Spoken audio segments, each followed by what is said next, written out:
Platelets ही down क्यों होती है, इन सब तमाम चीजों के बारे में चर्चा करने से पहले हमको सबसे पहले ब्लड के बारे में जान लेना जरूरी है कि खून क्या है, ब्लड। क्योंकि जब तक ये नहीं जानेंगे तब तक प्लेटलेट्स के बारे में हम नहीं समझ पाएंगे। तो आज के डेट में इस वीडियो में हम लोग प्लेटलेट्स के बारे में जानेंगे, तो ब्लड के जानेंगे ब्लड क्या है। तो ब्लड, चूंकि blood is a fluid connective tissue, मतलब एक तरल संयोजी ऊतक है, और that consist of plasma, blood cells and platelets, जिसमें प्लाज्मा, ब्लड सेल्स और जो है प्लेटलेट्स ये मिले हुए होते हैं। इस तरीके से ये ब्लड में मैं बात करूं तो इसमें प्लाज्मा होता है, ब्लड सेल्स होती है जिसको सेलुलर एलिमेंट भी कहते हैं, और उसके बाद में एट लास्ट में प्लेटलेट्स होती है, जिसके बारे में हम लोग चर्चा अगले वीडियो में करेंगे। तो ये खून जो होता है, ब्लड, ये सरल एक तरल संयोजी ऊतक होता है जो पूरे शरीर में जो है बहता रहता है, जिसके बारे में जो खोज है परिसंचरण तंत्र की, कई बार पूछा गया है कि जो ब्लड है उसके परिसंचरण तंत्र की खोज किसने किया है, ये कई बार आया हुआ है। विलियम हार्वे ने परिसंचरण तंत्र की खोज की है कि ब्लड किस तरीके से पूरे शरीर में प्रवाहित होता है। इसके बाद में ये जो ब्लड होता है, इसके वैसे माना जाए तो मुख्यतः दो भाग होते हैं, एक होता है प्लाज्मा, दूसरा होता है सेलुलर एलिमेंट। और उस सेलुलर एलिमेंट में आपके जो है आरबीसी, डब्ल्यूबीसी और प्लेटलेट्स आते हैं। लेकिन ऐसे इसको मैंने तीन भागों में डिवाइड कर दिया है, पहला है प्लाज्मा, दूसरा है ब्लड सेल्स और तीसरा है प्लेटलेट्स। और दूसरी चीज, ब्लड जो होता है खून, इसका पीएच मान बहुत बार पूछ लिया गया है। पीएच मान मतलब अम्लता और क्षारकता की एक माप होती है, अम्लीय है कि क्षारीय है। एक ग्राफ होता है, 7 यहां होता है, इससे ऊपर जितना होगा वो अम्लीय होगा और जितना नीचे आएगा वो क्षारीय होता है। तो इसका जो पीएच मान होता है लगभग 7.4 होता है। खून जो होता है उसका पीएच मान 7.4 होता है। दूसरी चीज कई बार पूछ लिया गया है कि खून में कैसे मापेंगे, कहते हैं मेरे अंदर खून की कमी होती, किसी के अंदर खून की कमी नहीं होती है। कहते हैं डॉक्टर साहब जांच की ना, कहीं खून में कमी है, तो किसी के अंदर पहली बात तो खून की कमी होती नहीं। वो जो कमी होती है वो होती है हीमोग्लोबिन की कमी। उसी के तहत हम जानते हैं कि खून की कमी है, ज्यादा है। और हीमोग्लोबिन क्या होता है, एक लौह युक्त प्रोटीन होती है। हीमोग्लोबिन एक लौह आयरन युक्त प्रोटीन होती है। उसी के तहत हम जानते हैं कि किसी के अंदर खून की कमी हो रही है कि नहीं हो रही है। तो पुरुष जो होता है उसके अंदर लगभग 5.5 से 6 लीटर ब्लड होता है स्वस्थ पुरुष में। महिलाओं में भी लगभग यही 5 से 5.5 लीटर ब्लड होता है। बात हीमोग्लोबिन की हो तो अगर पुरुष है तो उसके अंदर जो होता है वो लगभग 13.5 से 14 ग्राम प्रति मिलीलीटर होता है हीमोग्लोबिन पुरुषों में। और स्त्रियों में जो बात आती है तो 12 से 13 ग्राम, मतलब 13 के आसपास महिलाओं में और 14 के आसपास पुरुषों में अगर हीमोग्लोबिन है तब समझ लो स्वस्थ है, और अगर नहीं है तो स्वस्थ नहीं है। ये भी कई बार पूछा गया है। तो इसका जो रक्त होता है, जो खून होता है, इसकी जो प्रकृति होती है क्षारीय प्रकृति का होता है। क्यों? क्योंकि इसका पीएच मान 7.4 होता है। पीएच मान तो कई बार प्रतियोगी परीक्षाओं में पूछ लिया गया है कि रक्त का पीएच मान कितना होता है, तो 7.4 7.4 होता है। और दूसरी चीज, ये जो हीमोग्लोबिन होती है एक लौह युक्त प्रोटीन होती है, क्योंकि खून में जो हीमोग्लोबिन होती है वही ऑक्सीजन को कनेक्ट करती है। एक हीमोग्लोबिन के अणु 4 ऑक्सीजन के अणुओं को कनेक्ट करता है। खून वही तो वाहक है ऑक्सीजन का, जब तक वो नहीं रहेगी तब तक ऑक्सीजन का वाहक, ऑक्सीजन कहीं जाएगी नहीं एक जगह से दूसरी जगह। इस तरीके से कुल मिलाकर के हीमोग्लोबिन की जो संख्या होती है, इसकी जो मात्रा होती है, इसी के घटने बढ़ने को ही हम देखते हैं, कहते हैं खून की कमी है कि नहीं है। अक्सर ऐसा देखा जाता है कि जो गर्भवती महिलाएं होती हैं उनको आयरन की गोली दी जाती है। वो आयरन की गोली इसीलिए दी जाती है कि इनके अंदर हीमोग्लोबिन की जो मात्रा है वो मेंटेन बनी रहे, ताकि कोई समस्या इनको ना हो। आयरन युक्त प्रोटीन ही है वो हीमोग्लोबिन, इसीलिए आयरन की गोली इनको दी जाती है। आगे देखिए, यदि मैं बात करूं प्लाज्मा की, तो प्लाज्मा ये लगभग 55 से 60, क्योंकि हमने बताया कि रुधिर के दो इंपॉर्टेंट पार्ट होते हैं, एक होता है आपका प्लाज्मा और दूसरा होता है सेलुलर एलिमेंट होता है। इस प्लाज्मा की पहले बात करेंगे, फिर सेलुलर एलिमेंट की बात करेंगे। प्लाज्मा जो होता है, प्लाज्मा का मतलब होता है छना हुआ रुधिर। जैसे मान लीजिए घर में कोई कार्यक्रम चल रहा है और सबको बढ़िया रस बना बना के दिया जा रहा है, चीनी पानी घोर के दिया जा रहा है, लेकिन एक होता है मतलब चाशनी होता है, चाशनी रख लो, उस चाशनी में थोड़ा सा पानी मिला दो, शरबत बन के तैयार। तो समझ लीजिए चाशनी छना हुआ रुधिर है, अगर कहीं कमी होगी रुधिर की तो इसी में से जो है रुधिर में कन्वर्ट हो जाता है। इसका प्लाज्मा का मतलब ही छना हुआ रुधिर होता है। दूसरी चीज ये होता है कि ये लगभग पूरे खून का, पूरे ब्लड का लगभग 55 से 60% भाग होता है प्लाज्मा, और इसमें वाटर, सॉल्ट और एंजाइम्स जो है वो पाए जाते हैं। दूसरी चीज, प्लाज्मा का रंग कैसा होता है? तो प्लाज्मा जो होता है हल्का पीले रंग का होता है, तरल, इसको छना हुआ रुधिर कहते हैं। और इसमें जो है अगर पूछा जाए हल्का पीला रंग, प्लाज्मा का पीला रंग किस कारण होता है, तो वो बिलिरुबिन, इसमें एक पिगमेंट होता है और कैरोटीनाइड और बिलिरुबिन, ये दो ऐसे पिगमेंट होते हैं जिसकी वजह से प्लाज्मा का जो रंग होता है हल्का हल्का पीले रंग का होता है। तो प्लाज्मा जो होता है वो हल्के पीले रंग की होती है, खून जो होता है वो लाल रंग का होता है। खून जो है वो लाल रंग का, प्लाज्मा हल्के पीले रंग का।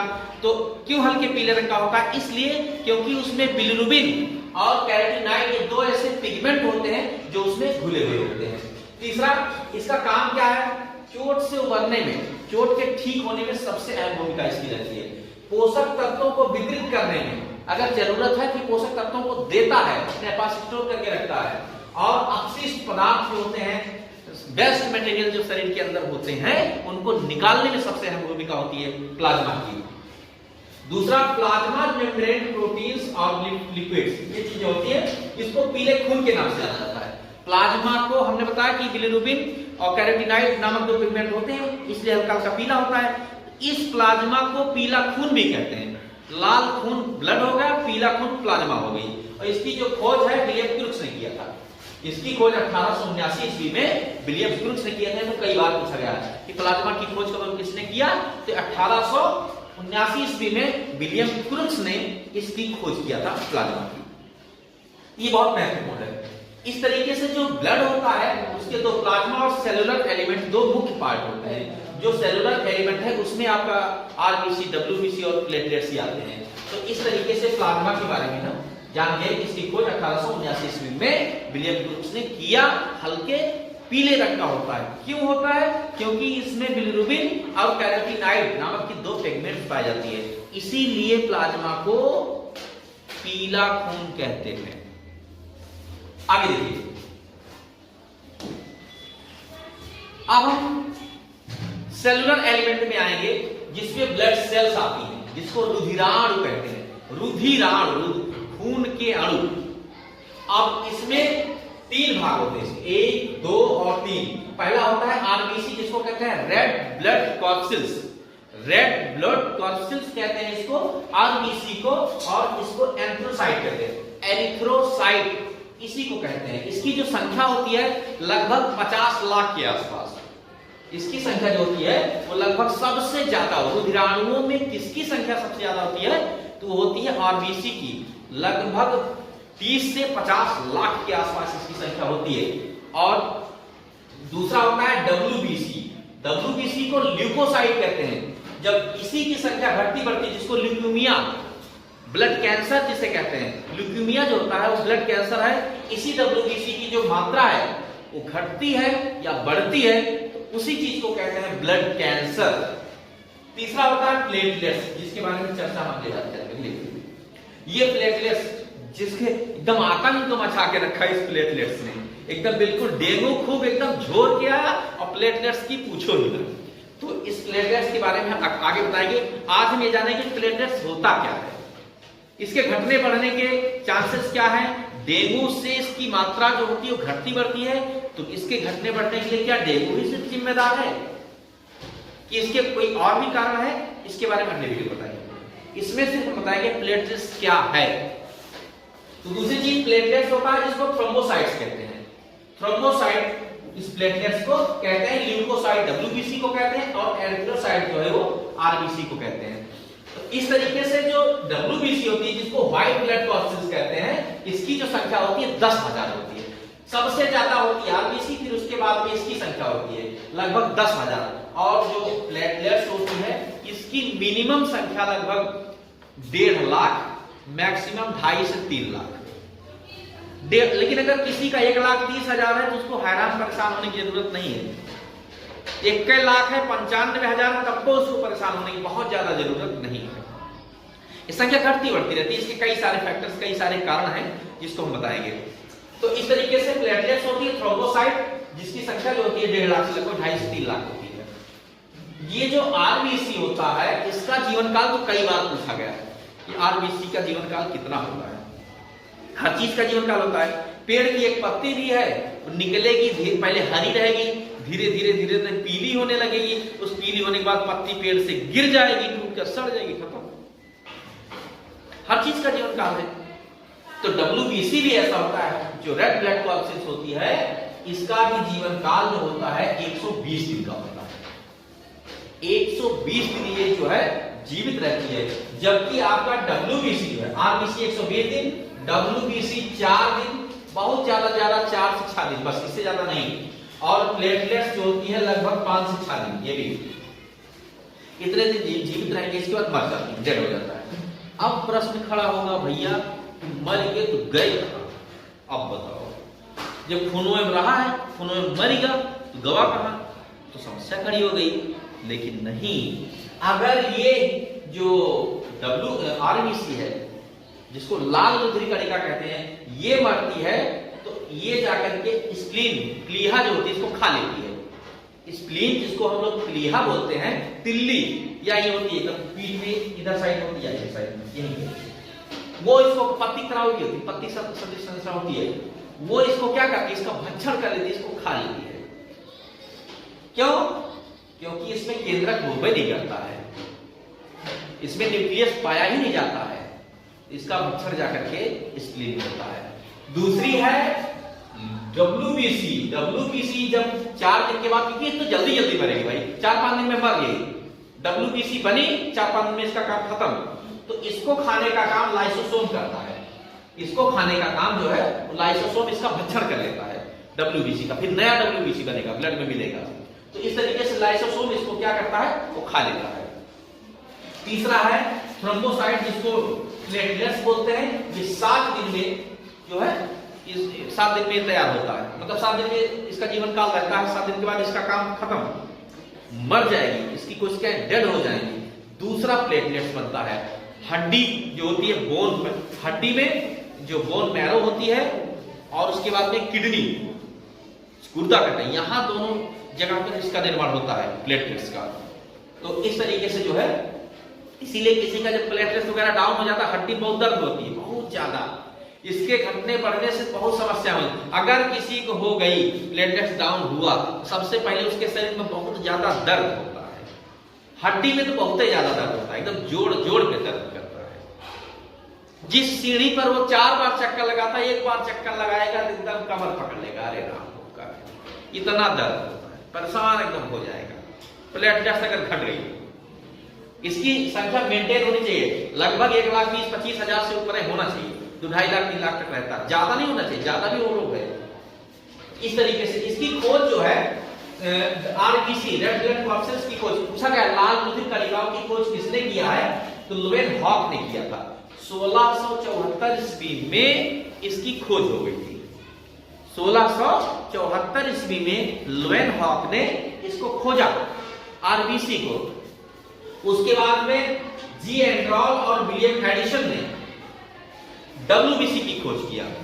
और तीसरा जो है अल्फ्रेड डोनेल और बेल्जन जारोव, इन्होंने जो 1842 ईस्वी में प्लेटलेट्स की खोज किया था। तो इस तरीके से तीनों के बारे में जान गए, इनकी मात्राएं, कहां पर इनका भक्षण हो जाएगा डेड होने के बाद, इसके बारे में चर्चा करेंगे। तो इस तरीके से जो है कुल मिलाकर के इसकी खोज लोएनहॉक ने आरबीसी कब किया था? 1674 में लोएनहॉक ने किया था। कभी कभी रक्त समूह भी पूछ लेता है। रक्त समूह वही रक्त समूह ए बी, ए बी और ओ, ये तो बहुत बार पूछा गया, कई प्रतियोगी परीक्षाओं में पूछेगा, एकदम रटना ही नहीं है। रक्त समूह की खोज लैंड स्टीनर ने किया था, ये भी नोट कर लीजिएगा कहीं पर। लैंड स्टीनर ने 1901 ईस्वी में रक्त समूह की खोज किया था। रक्त समूह की खोज ये तो कई बार पूछा गया है। लोएनहॉक ने 1901 ईस्वी में किसने किया था? लोएनहॉक। इस तरीके से लैंड स्टीनर ने रक्त समूह की खोज किया था। आगे देखते हैं आरबीसी के बारे में पहले चर्चा कर लेंगे। आरबीसी क्या है? रेड ब्लड कॉर्पस्कल्स क्या है? तो ये इसका जो आकार होता है ये गोल आकार की होती है, एकदम बिल्कुल तस्तरी नुमा होती है, एकदम तस्तरी के आकार की गोल गोल होती है। लेकिन जब कहीं कोई पहाड़ पर चढ़ता है या ऊंचाई पर जैसे जैसे बढ़ता है इसका जो तस्तरी का आकार है गोलाई का, इसका धीरे धीरे क्या होता है? बढ़ने लगता है। दूसरी चीज इसमें सबसे बड़ी बात है कि इसका जो भक्षण होता है जाकर स्प्लीन में होता है, मतलब प्लीहा तिल्ली में होता है। क्यों? क्योंकि इसमें ना तो लाइसोसोम पाया जाता है और ना ही इसमें केंद्रक पाया जाता है। और केंद्रक में ही डीएनए होता है। जो डीएनए होता है वो न्यूक्लियस में ही पाया जाता है। इसलिए किसी के खून मतलब आरबीसी से, खून से नहीं, खून में तो सारी चीजें हैं, आरबीसी से हम किसी डीएनए को चेक नहीं कर सकते क्योंकि इसमें न्यूक्लियस ही नहीं होता है। जब न्यूक्लियस नहीं तो डीएनए आरएनए नहीं, क्योंकि डीएनए आरएनए केंद्रक में ही पाए जाते हैं। तो इसमें लाइसोसोम मतलब भक्षण कोशिकाएं नहीं पाई जाती हैं और ये केंद्रक, ये दोनों चीजें एब्सेंट रहते हैं। दूसरी चीज यह है इसमें रुधिराणुओं की जो संख्या होती है, जितना भी ब्लड होता है उसमें 95% जो होता है वो आपका एक आरबीसी होता है। तो इस तरीके से लाइसोसोम मतलब भक्षण कोशिकाएं होती नहीं है। जब 120 दिन के बाद जब आरबीसी डेड हो जाती है, जब इसका भक्षण प्लीहा में हो जाता है। प्लीहा जो होता है, स्प्लीन जो होती है, इसका भक्षण कर देती है। दूसरी चीज इसमें केंद्रक भी नहीं होता है, मतलब न्यूक्लियस, कहने का मतलब आरबीसी में भी डीएनए आरएनए नहीं पाया जाता है।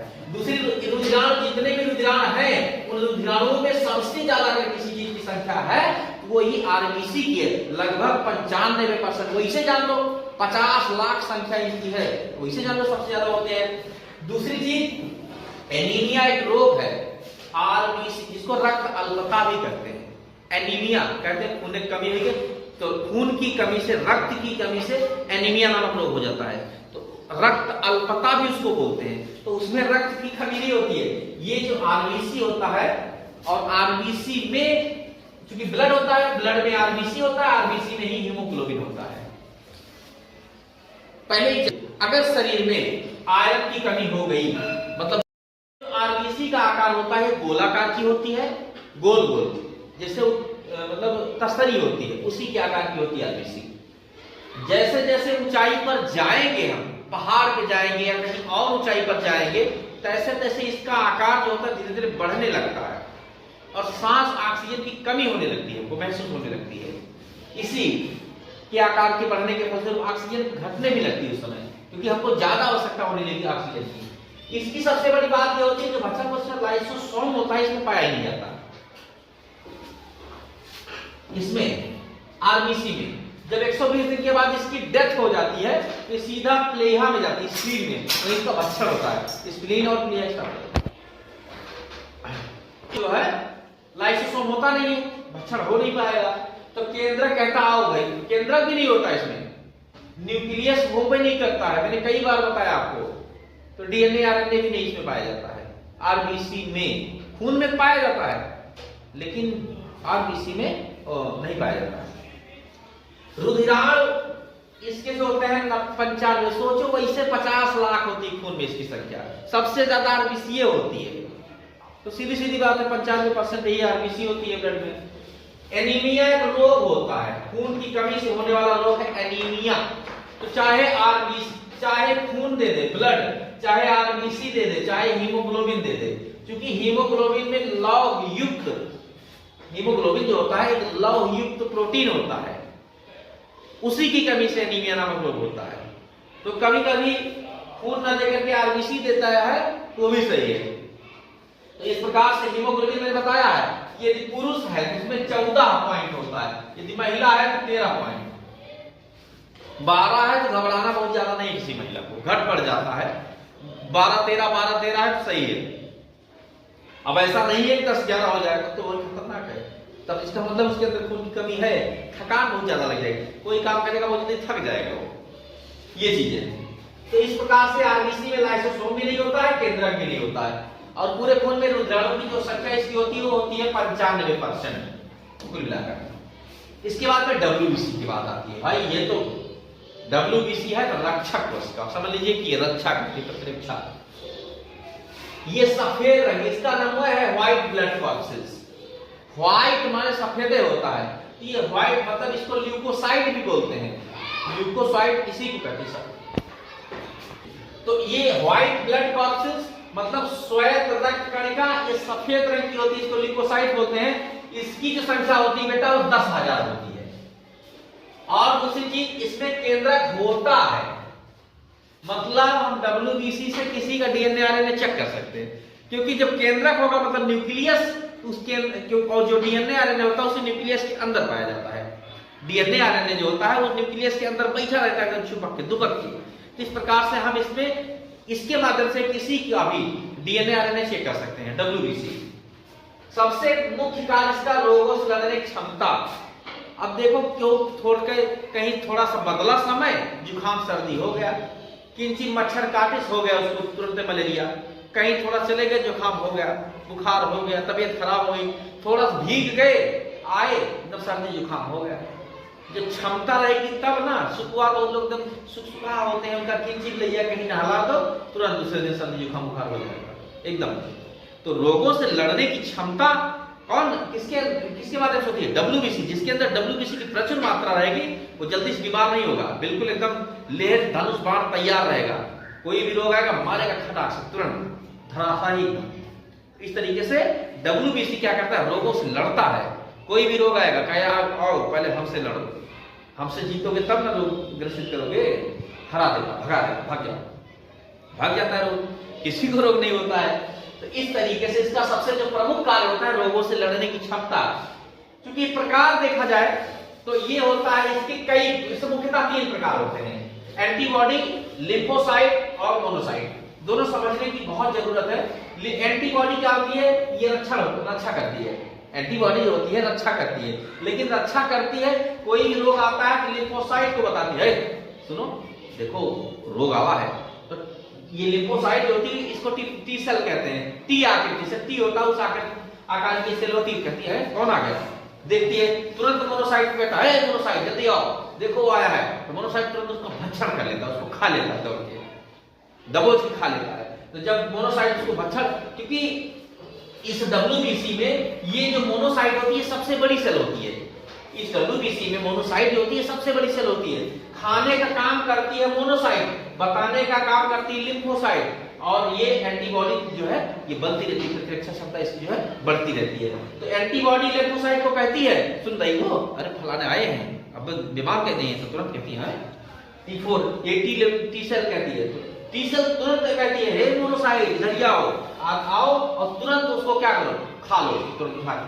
तो ये मोनोसाइट खा लेती है इसको तुरंत, जो भी रोग आता है, जो भी वायरस बैक्टीरिया जो भी आता है उसको खाने का पूरा प्रयास करता है। तो इस प्रकार से जो है मोनोसाइट का काम होता है भक्षण करना, और लिम्फोसाइट का काम होना ये मतलब प्रतिरक्षा क्षमता को बढ़ाती है, टी सेल्स होती है, ये बताती है, सूचनावाहक होती है, और इसके बाद एंटीबॉडी जो है बनने लगती है। कोई भी दवा, दुनिया की कोई भी दवा आई नहीं है जब तक आपके शरीर में एंटीबॉडी नहीं है। वो शरीर में एंटीबॉडी, सबसे बड़ा डॉक्टर शरीर होती है, ये शरीर ये कमजोर है तो दवा, कोई दवा नहीं काम करेगी। वैसे भी देख लो जिसको HIV वगैरह हो जाता है, चाहे जितना दवा खाओ, जुकाम है तो जुकाम रहेगा, सर्दी है तो सर्दी रहेगी, बुखार है बुखार रहेगा, पेचिस पड़ रहा है तो एकदम झाड़ के पड़ेगा, पेचिस एकदम पूरा 5G की स्पीड से रुकबे नहीं करेगा, कभी नहीं ठीक होगा वो, क्योंकि उसके शरीर में एंटीबॉडी बनबे नहीं करेगी, टी सेल काम करेगी नहीं, तो होगा भाई। तो जो डॉक्टर होती है वो शरीर, ये वाली शरीर होती है, इसके अंदर अगर WBC पावरफुल है, इसमें टी सेल मतलब लिम्फोसाइट, मोनोसाइट और एंटीबॉडी तीनों मिल करके अगर काम कर रहे हैं तब तो दवा काम करेगी। अगर ये नहीं है तो फिर दवा और काम नहीं करेगी, कोई मतलब नहीं है। इस पर न्यूट्रोफिल, बेसोफिल इनका भी बहुत अहम जो है योगदान होता है, लेकिन मुख्यतः यही लिम्फोसाइट और मोनोसाइट इनका बहुत अहम रोल होता है एंटीबॉडी बनाने में। एंटीबॉडी के बनाने में दोनों का बहुत महत्वपूर्ण रोल होता है। इसके बाद में प्लेटलेट्स की बात करते हैं। प्लेटलेट्स जिसको बिंबाणु कहते हैं, प्रतिबिंब के आकार का होता है। तो उत्तल लेंस और अवतल दो प्रकार के लेंस होते हैं। तो जो बीच में उभरा हुआ होता है, किनारे किनारे चपटा होता है, उसको कहते हैं उत्तल लेंस। और जो बीच में दबा होता है, किनारे किनारे उभरा, उसको अवतल लेंस कहते हैं। ये उत्तल लेंस के आकार का होता है, इसीलिए प्लेटलेट्स को थ्रोम्बोसाइट भी कहते हैं और बिंबाणु भी कहते हैं। प्लेटलेट्स को थ्रोम्बोसाइट भी कहते हैं और बिंबाणु भी कहते हैं। प्रतिबिंब के आकार का होता है ये उत्तल लेंस जो होता है, उसी के आकार का होता है। इसमें केंद्रक बिल्कुल नहीं होता है और शक्ति प्रदान करता है। ये शक्ति, एनर्जी देता है। जितनी किसी अगर लड़ना है किसी से, अगर प्लेटलेट्स डाउन है, वैसे माना जाता है, मैंने बताया प्लेटलेट्स जो होती है वो लगभग 1.5 लाख से लेकर 3 लाख तक होती है। लेकिन किसी में घट जाती है, और घटने के कारण जो है वो मैं अगली वीडियो में आप लोगों को बताएंगे। तो ये शक्ति प्रदान करती है, एनर्जी। अगर प्लेटलेट डाउन है तो अगर तुम किसी सीढ़ी पर 5 मिनट में 2 मिनट में चढ़ जा रहे हो ना, उसी सीढ़ी चढ़ने के बाद एकदम कमर वमर धैले एकदम हाफाई तकती है नहीं शरीर में। अगर प्लेटलेट्स डाउन है मतलब कुल मिलाकर के अगर 90,000 है और क्या नाम से 80,000 है, तो इसकी जो लक्षण होते हैं वो जाहिर नहीं। तो इस प्रकार से शक्ति देने का जो काम होता है ये प्लेटलेट्स से होता है। अगर कम है तो शक्ति कम है ऑटोमेटिकली। मैंने बता दिया 80,000 90,000 मतलब 60-62,000 से अगर ऊपर प्लेटलेट्स है तो जो लक्षण है बहुत ज्यादा जगजाहिर नहीं होते, न बहुत ज्यादा हैरान परेशान होने की जरूरत है। कभी कभी ऐसा होता है कि किसी को मान लीजिए डेंगू की चपेटे में आ गए और प्लेटलेट डाउन हो गई, तो चूंकि जो प्लेटलेट्स होती है वो लीवर के थ्रू जो हार्मोन्स निकलता है वही प्रोटेक्ट करता है, बनती है बोन मैरो में, हड्डी के बीच में जो बोन मैरो होती है उसमें। तो लीवर का सबसे अहम योगदान है। अगर लीवर आपका इन्फेक्टेड है तो बोन मैरो में प्लेटलेट्स बनेगी ही नहीं, और जो लीवर से निकलता है वो हार्मोनल होता है। इस तरीके से किसी को टेंशन के मारे बड़ी दिक्कत हो जाती है। चेक करा ली 60,000 70,000 आ गया, अरे बाप रे बाप, आधा टेंशन के मारे। इस तरीके से कुल मिलाकर के ये 1.5 लाख से 3 लाख तक होती है। डेंगू ही इसके लिए पूर्ण रूप से जिम्मेदार है या कुछ और? अगर डेंगू है, किस कारण से प्लेटलेट्स घटती है, कितनी होती संख्या, इसको अगली वीडियो